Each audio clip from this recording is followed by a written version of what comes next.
22তম আন্তর্জাতিক কলকাতা বইমেলার তৃতীয় দিন।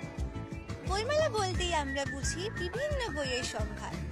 থ্রিলার থেকে শুরু করে ফিকশন, নন ফিকশন এবং কমিক্স তার মধ্যে একটি অন্যতম। সেই রকমই আজকে আমরা এসে গেছি কমিক্সের একটি প্যাভিলিয়নের সামনে। চলুন শুনে নেওয়া যাক এখানে কি নতুনত্ব রয়েছে। আমি বেসিক্যালি প্রত্যেকটা বুক ফেয়ারে আসি মজার বই কিনতে, হাসির বই, Bangla comics is my favourite, whether it's in English, Hindi আর বেঙ্গলি। না, তিনটে ভাষাই পড়তে পারি, যেহেতু বাংলাটার উপরে বেশি একটা ইয়ে থাকে, ঝোঁক থাকে, তারপরে ইংলিশের উপর থাকে, তারপরে সেই গুলো যদি ইংলিশে না পাই, বাংলাতে না পাই, তাহলে হিন্দিতে আমি নিই।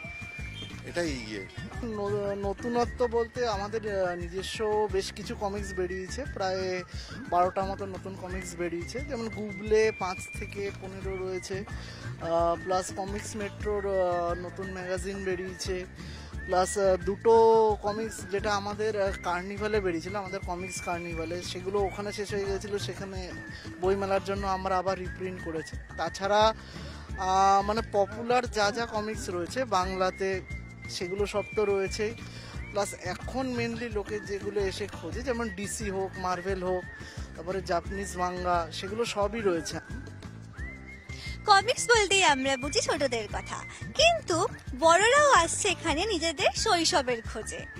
তো কিসের দেরি বই প্রেমীরা, চলে আসুন এবং সংগ্রহ করে নিন আপনাদের পছন্দের কমিক্সগুলি। ক্যামেরা দিবান্তিকার সাথে দইতা, দ্য বুক ফেয়ার ডায়েরিজ।